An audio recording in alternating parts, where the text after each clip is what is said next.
Ya, Anda diperiksa polisi nggak 2015? Tenang, Anda nanya. Ya, oke. Jawab dulu ya. Ini kisahnya. 2015 Ade Armando menjadi tersangka dalam kasus pencemaran agama. Clear. Tapi kemudian setelah itu kasusnya kemudian dihentikan SP3. SP3. Betul. Oke. Nah, Betul. tapi SP3-nya itu kemudian Mas Aiman di pra-peradilan. Ya. Oleh Majelis Ulama. Pra-peradilannya dikabulkan. Jadi Anda harusnya tersangka kembali. Enggak, jadi nah, itu. Nah, nggak ini. jujur Anda. Kita tone down, kita cooling down, kita bicara substansi dan sesuai dengan topik hari ini.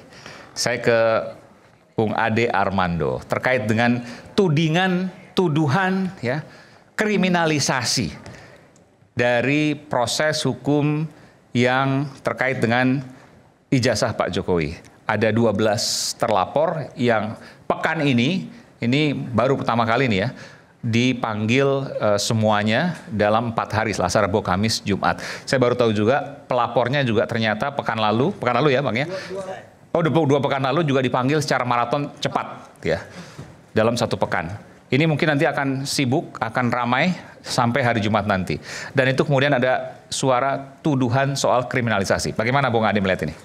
Ya, terima kasih. Mudah-mudahan saya nggak membuat suasana menjadi panas lagi ya. Tapi saya ingin katakan begini, bukankah sebenarnya biasa-biasa saja ya? Ada 12 orang itu dituduh mencemarkan nama baik. Maka dia harus datang ke kantor polisi untuk diperiksa kan? Kan biasa-biasa saja. Nggak harus juga kemudian 12 orang itu masuk penjara kok.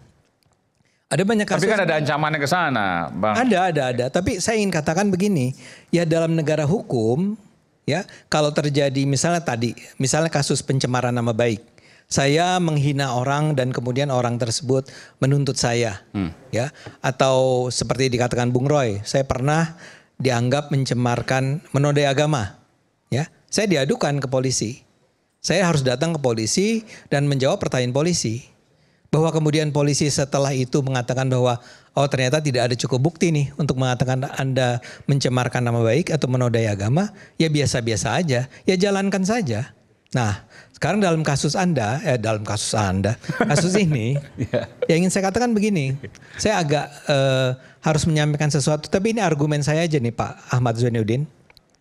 Anda kan tadi mengatakan, nih karena saya pendukung Jokowi, ya, Anda mengatakan sebetulnya Jokowi tidak pernah menyebut nama siapapun yang diadukan sebagai terlapor ya. Tidak pernah melaporkan nama siapapun. Tidak pernah melaporkan nama siapapun dan karena itu Anda mengatakan ini mestinya nggak jadi perkara. Karena Anda bilang meskipun Bung Hosidin tadi punya pendapat beda, nggak mungkin karena pasti menyebutkan nama. Karena melaporkan nama kan begitu. Ya, nggak, tapi kan yang saat ini dijelaskan oleh Pak Jokowi, saya tidak pernah menyebut nama loh, ya kan? Pak Jokowi bilang begitu, Pak Iman. Ya. Nah, yang ingin saya katakan bahwa sebenarnya memang boleh, ya, boleh bagi orang untuk tanpa perlu menyebutkan nama seseorang, tapi dia menganggap dia tercemar nama baiknya oleh apa yang dilakukan oleh orang itu. Dan ketahuan itu begini, teman-teman. Dan ini menurut saya ini pengetahuan yang penting diketahui oleh kita semua. Saya menuduh atau misal Pak Jokowi menuduh Roy Suryo mencemarkan nama baik dia. Tapi Pak Jokowi tidak pernah menyebut yang mencemarkan nama baik saya adalah Roy Suryo. Dia cuma bilang nama baik saya tercemar.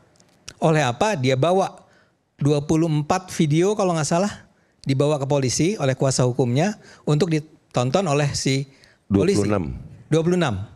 Jadi nama Roy Suryo tidak pernah disebut oleh Pak Jokowi. Pertanyaan besarnya kan adalah boleh nggak itu? Kasusnya seperti itu. Jadi Pak Jokowi tidak menyebut nama Roy Suryo, tapi setelah polisi mempelajari videonya, polisi lain menentukan salah satu yang dijadikan terlapor adalah Roy Suryo. Jawabannya adalah dari apa yang saya pelajari, Pak Ahmad Zainuddin, itu boleh, ya. Jadi maksudnya yang menentukan nama itu penyidik? Penyidik. Penyelidik atau penyidik. Jadi saya tidak seperti itu. Enggak, sebentar. Baik, saya jelaskan. Oke, karena penyidik nggak mungkin. Atau ada lagi? Ya, saya mau mengatakan penjelasan Anda ini kan bukan pertama kali disampaikan. Saya udah pernah dengar sebelumnya, bukan hanya dari Anda ya. Oke, Kemudian saya pelajari, ini bahkan ada sebuah dokumen yang ada di websitenya Mahkamah Agung. yang menyatakan bahwa tidak perlu disebut namanya. Tapi kalau orang sudah bisa, orang cukup, misalnya polisi itu cukup mempelajari videonya dan kemudian melihat bahwa orang yang mencemarkan nama baik Jokowi itu adalah Pak Roy Suryo. Itu boleh, nggak ada masalah di situ. Makanya saya merujuk pada. Jadi kalau logika Anda begini berarti Anda mau mengatakan bahwa Pak Jokowi itu nggak tahu apa-apa, cuma kemudian dia merasa dicemari, silakan kemudian diproses hukum, nama-nama diserahkan kepada penyidik. Nah, kalimat Anda agak tendensius tuh. Bagaimana jadi gimana? Bahwa Pak Jokowi tidak tahu apa-apa, enggak. Nggak, maksudnya tidak tahu apa-apa siapa yang melakukan maksudnya? Enggak, dia tahu tapi dia nggak sebut. Oh dia tahu tapi dia tidak sebut. Makanya Pengecut itu berarti. Ya, Saya jelaskan. Enggak, sebentar. Oke, sebentar. Bapak Silakan, nanti silakan. boleh jelaskan. Silakan. Kalau Anda menuduh dia pengecut, itu pendapat Anda. Itu pencemaran nama baik nggak? Enggak, teman-teman ya.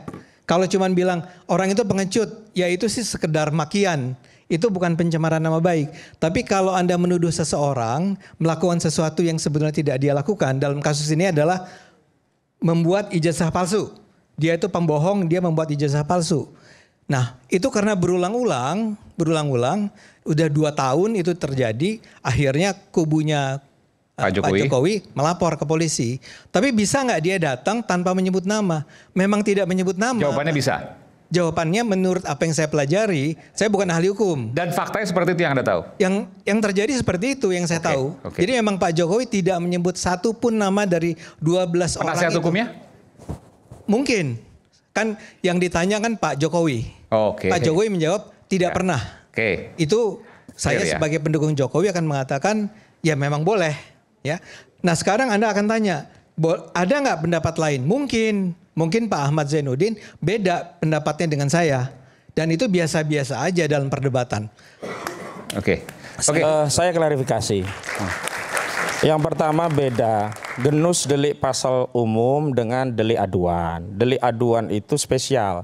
Bahkan untuk pencemaran nama baik itu tidak selalu tidak sesuai dengan fakta. Sesuai fakta pun kalau orang itu tercemar juga bisa lapor. Misalkan orang itu hitam, dibilang sama dia, kau hitam dekil. Bisa, itu pencemaran karena sangat subjektif tergantung dari pihak yang merasa dicemar. Dan orang yang melakukan pencemaran juga harus limitatif siapa orangnya. Nah beda dengan delik umum, misalkan melaporkan pencurian. Siapa yang mencuri? Tidak tahu Pak polisi, tolong cari pencurinya. Nah itu bisa penyidik yang melakukan penyelidikan dan menentukan siapa pencurinya. Lah kalau ini pasal pencemaran fitnah ya jelas siapa orangnya, di video jelas. Contoh kasusnya adalah Pak Yusuf Kalla melaporkan Sylvester Matutina yang hari ini terpidana masih kabur kemana-mana 1,5 tahun itu, limitatif disebut namanya Sylvester Matutina. Pasalnya sama. 310 dan 311 KP. Yang terbukti 311 KWP 1,5 tahun. Itu tidak pernah Pak Yusuf Kalla itu kemudian keluarga menyatakan, saya tidak tahu, silakan penyidik cari siapa yang mencemarkan saya. Melaporkan namanya. Lama harus jelas karena delik aduan. Yang kedua, kalau memang tidak ada dari Pak Jokowi, kan ada kuasa hukum yang itu bertindak untuk dan atas nama Saudara Joko Widodo. Kuasa hukumnya jelas menyatakan, walaupun inisial yang awal ya, ada ES. ES itu muncul dari kuasa hukum Jokowi. TT, RS, RSS, dan K. Itu muncul. Kenapa ketika ditanyakan kepada klien, ya ini dalam hal ini Jokowi, tidak menyebutkan. Nah yang ketiga, ini juga tidak fair Saudara Joko Widodo itu berusaha menyelundupkan pasal yang targetnya adalah memenjarakan orang di tingkat penyidikan. Apa? Pak Yusuf Kalla itu gentle, dia hanya laporkan 310 KWP dan 311 KWP. Tidak diselundupkan pasal 35 Undang-Undang ITE. Apa itu artinya? 35 Undang-Undang ITE. 310, 311 kan pencemaran nama baik ya? Ya, 310 itu pencemaran, 311. Terus penyelundupan pasal maksudnya apa? 32, 35. 35 ini ancaman pidananya adalah 12 tahun, sehingga menurut KUHP jika seseorang nantinya ditetapkan tersangka dengan ancaman lebih dari 5 tahun bisa ditahan. Harusnya kalau memang fair gentleman Saudara Joko Widodo hanya melaporkan dengan pasal 310 KWP dan 311 KWP, dan yang masih relevan jika menggunakan Undang-Undang ITE adalah pasal 27A Undang-Undang ITE ya ini berkaitan dengan menyerang kehormatan melalui sarana ITE. Kenapa diselundupkan pasal 32 Undang-Undang ITE ancamannya 12 tahun? Kenapa diselundupkan pasal 32 yang ancamannya 8 tahun? Ini ada intensi jahat dari pelapor yang ingin memenjarakan rakyatnya pada proses penyidikan. Sementara di sisi yang lain, Saudara Joko Widodo menyatakan, saya tidak ingin memenjarakan orang begitu. Jadi saya kira kalau memang Saudara Joko Widodo tidak menyebutkan nama, kita juga minta Saudara Joko Widodo dan timnya jujur. Karena justru tim hukumnya yang sudah menyebut nama. Hanya terakhir ketika klien kami Abraham Samad ya dijadikan salah satu terlapor, ditanya media ngeles. Nah, saya mau tegaskan yang tadi sempat kepotong.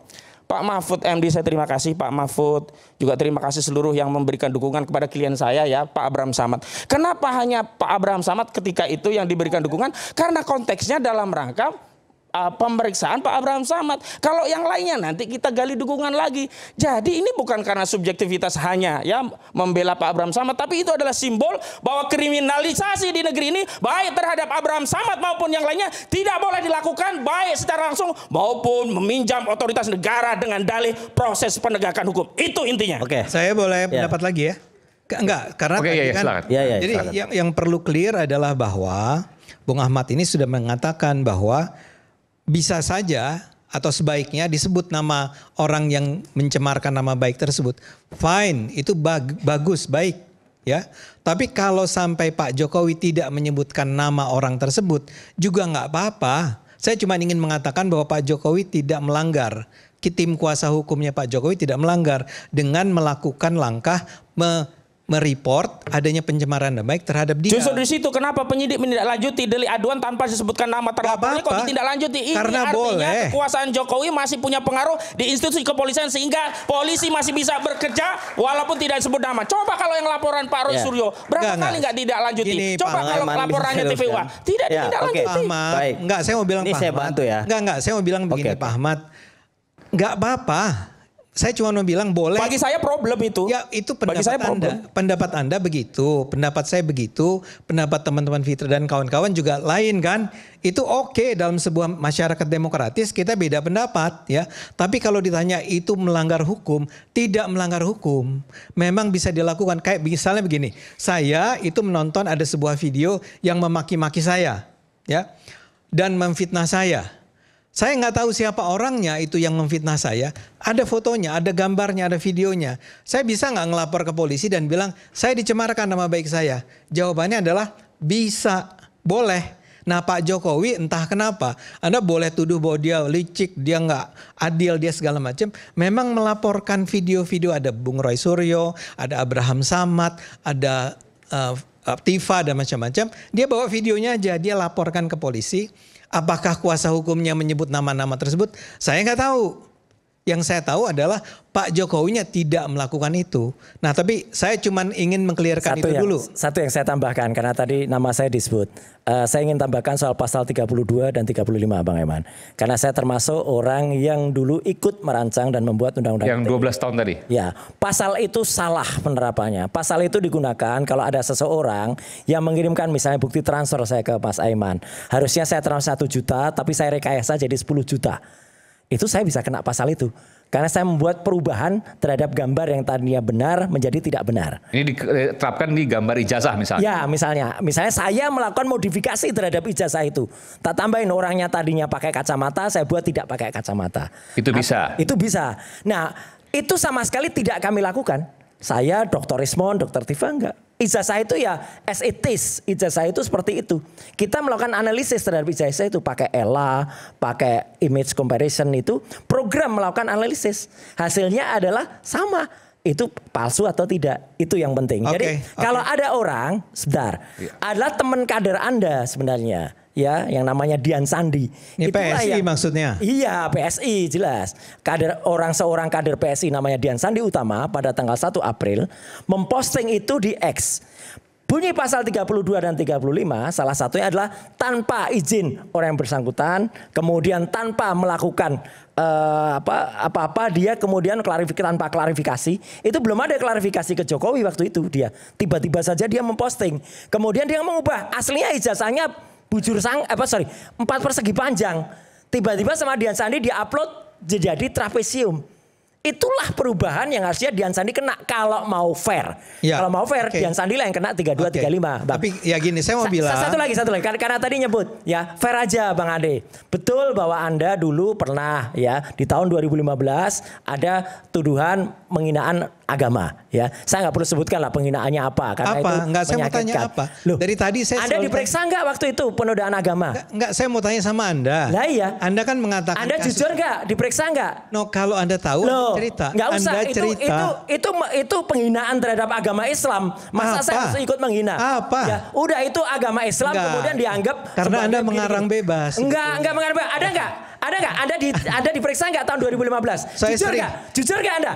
Ya, Anda diperiksa polisi nggak 2015? Tenang, Anda nanya. Ya, Saya oke. jawab dulu ya. Ini kisahnya. 2015 Ade Armando menjadi tersangka dalam kasus pencemaran agama. Clear. Tapi Kemudian setelah itu kasusnya kemudian dihentikan SP3. Betul. SP3. Oke. Nah, Betul. tapi SP3-nya itu kemudian Mas Aiman di pra-peradilan. Ya. Oleh Majelis Ulama. Pra-peradilannya dikabulkan. Jadi Anda harusnya tersangka kembali. Enggak, jadi nah, itu Nah, nggak ini. jujur Anda. Enggak, saya mau Anda tanya. nggak jujur. Kalau soal saya dilaporkan Udah. ke polisi, bro. Ya. Saya mungkin sampai 15 kali dilaporkan. Ya udah. Makanya Tersangka saya tanya, nggak dulu? Enggak, saya mau tanya sama Anda. Anda tahu nggak kasusnya apa? Ya udah enggak, saya cuma bilang aja. Anda nggak tahu. Udah, saya tahu kasusnya, saya tidak rela. Anda nggak tahu. Tidak tega untuk menyebutkan kasus Bukan. pencemaran agama yang Anda lakukan. Bukan. Itu anu Anda- banget ya, menyakitkan banget bagi Anda agama itu Islam. mengarang bebas seperti Enggak, Anda bukan mengarang bebas. Sudah jadi tersangka kok mengarang bebas. Saya berhenti. Anda Ya. sudah jadi tersangka. Siap, op. Iya kan? Oke. Op. Oke. Op. Ngaku nggak kalau sudah jadi tersangka? Anda tuh siapa suruh saya ngaku apa gitu? Lah ya udah, dia nggak jujur teman-teman semua. Dia nggak jujur kalau sudah pernah jadi tersangka. Udah, case close. Oke. Terserah seperti Bang Iwan, yang gini. pertama. Enggak, saya mau bilang satu hal. Yang- Ya, saya nggak mau lari kemana-mana. Karena panjang banget nih kalau kita harus ngomongin kasus saya. Saya mau ngomongin kasus saya jelaskan kepada teman-teman yang lain. Tapi panjang lebar nih ya. Nah, itu nggak jujur namanya. Nah kasusnya yang di hari ini kita bicarakan kan adalah ijazah palsunya Pak Jokowi. Nggak jujur kan ngomongin kasusnya sendiri nggak mau? Saya setuju dengan Bung Risman tadi. Kita nggak usah berdebat macam-macam. Ini ketawa-ketawa gitu Iya, kan. orang nggak jujur kok. Memang tukang fitnah. Nah saya mau bilang begini. Kan sekarang pertanyaannya benar nggak sih ada ijazah palsu Jokowi? Saya nggak tahu kalau sekarang saya tanya kepada kalian semua nih mahasiswa di sini. Percaya nggak ada ijazah palsu Jokowi? Saya nggak. Makanya saya senang sekali menunggu bukunya Bung Roy Suryo nih. Saya mau nunggu nih. Saya pikir Mas Ade Sebentar. menanya kanan kirinya tadi. Bu, mau tanya? Enggak, kesian. Nanti kalau dia jawab, Ragu-ragu kan? enggak, saya takutnya. Misalnya ragu-ragu, iya atau tidak gitu kan? Ya oke. Saya mau bilang begini. Saya menunggu buku itu karena saya mau tahu. Katanya kan ada penelitian ilmiah 700 halaman. Tapi jawabannya cuma untuk satu. Apakah ijazah Jokowi palsu atau enggak? Itu kan saya harus pengen baca tuh. Karena saya yakin apa yang dia miliki itu tidak ada bukti sedikit pun yang bisa menunjukkan bahwa ijazah Jokowi itu palsu. Nah misalnya begini. Tadi ada Ella kalau nggak salah dibilang ya. Ella itu saya pengen baca di buku itu apa yang dilakukan Ella terhadap apa? Error Error level, ya udah baca analysis. dulu bukunya. Nggak, karena gini. Mas Ade, Anda kan belum pernah sama sekali pegang salah satu bukti pun punya Jokowi. Enggak, Saya udahlah. sudah pegang skripsinya asli. Dan itu skripsi asli itu tidak ada lembar pengujian skripsinya. Saya bicara Orang yang tidak ijazah. ada lembar pengujian. Loh iya. Teman-teman semua. Oke, katanya dulu dosen. Iya. Kalau seorang mahasiswa bikin skripsi, kemudian skripsinya tidak diuji dan tidak lulus, bisakah keluar ijazah? Enggak, Anda tuh bilang skripsinya skripsi yang mana? Loh lah ya skripsinya Bohong, Mas Jokowi. Roy, ini kembali bohong Skripsi Anda. lo kok bisa bohong? Siapa Gimana? bilang skripsinya Jokowi tidak Iya. diuji? Anda bohong. Tidak diuji. Narasi-narasi Kamu yang seperti bohong. itu. Saya Nih, pegang di saya depan jelasin. wakil rektor Ya. UGM. Kamu ketemu nggak? Siapa bilang skripsi Jokowi Tidak ada. diuji? UGM sudah Tidak ada, menyatakan tidak itu diuji. ada. Anda Tidak ada. bohong kepada Tidak publik. ada. Nggak, Kamu Itulah hanya yang S2 aja di membuat UGM aja Anda udah sombong. menjadi tersangka Nggak sebentar bisa. lagi. Nggak bisa. Ya, Ini ya, gila ya. nih bilang Ya, ya, tersangka. ya, ya. Anda bohong mulu. Kita Ini jangan orang ribut, ini kita aja jangan ribut. S2 aja Jelasin. ngaku-ngaku. Saya UGM keberatan. asli itu Saya S1, kuasa S2. hukum Roy Suryo keberatan. Iya. Karena hari ini sedang proses penyidikan. Jadi tidak boleh ada satupun statement yang dikaitkan dengan tersangka kepada Roy Suryo juga klien saya yang lain. Ya, Saya oke. katakan kebiasaan dia yang berbohong akan Tidak membuat dia ada bohong. menjadi Jokowi tersangka itulah nanti. yang bohong soal skripsinya. Kebiasaan Udah Anda clear. yang berbohong kepada publik Ya. akan membuat Anda menjadi tersangka nanti. Lihat saja. Sudah. Masalah apa rupanya? Sudah. Presumption of innocent Ya, alias ya, praduga ya, Ya, ya. itu pendapat saya, terserah Ya. saya dong. Ya, ya, ya. Pendapatlah yang saya sesuai mau hukum. jelasin. Satu lagi ya, Saya mau dia jelasin. tadi ngaku-ngaku Buku. UGM. Hanya lulusan S2 UGM Buku. saja. S1-nya dari Lampung, bukan Iya. dari UGM. Iya, S1-nya dari masalah. Lampung. Jadi ngapain kamu ngaku-ngaku UGM? Memang kenapa kalau Lampung? Gak bisa. Memang kenapa Nggak kalau bisa. Lampung? Gak bisa. Memang Nanti kenapa Anda kalau dilaporkan Lampung? lagi sama Universitas Lampung. Woi, Roy. Gak apa-apa. Roy, memang kenapa kalau dia Lampung? Emang ada masalah apa? Ada masalah Anda? apa sama Lampung? Dia tadi kan bilang saya adalah UGM. Iya, memang Oh saya iya, dia lulus UGM. Kalau memang dari awal Oke. itu UGM. Anda jangan merendahkan Universitas Lampung ya. Enggak, saya bilang Jangan Lampung. merendahkan orang-orang Saya di bilang dari luar Lampung. UGM. Siapa yang merendahkan Saya Universitas Lampung? tanggapi. Jangan Ya, merendahkan jangan Lampung. melempar. Nggak ada kalimat Siapa itu. yang bilang Universitas Lampung? Enggak, oke, jangan merendahkan Lampung. Saya lindungi Oke, oke. klien saya. Kamu tersangka. Jangan merendahkan Lampung. Kamu tersangka. Saya tidak bilang Universitas Lampung. Saya Nih, bilang dari Lampung. saya tanggapi Ini orang kebohongan. bohong ini. Jangan merendahkan orang lain. Tidak ada. Hanya Saya karena tanggapi Anda kebohongan. UGM. Kebohongan. Ini provokasi. Anda UGM, Anda menghina universitas lain. Saat lagi tetaplah bersama kami di Rakyat Bersuara. Oke.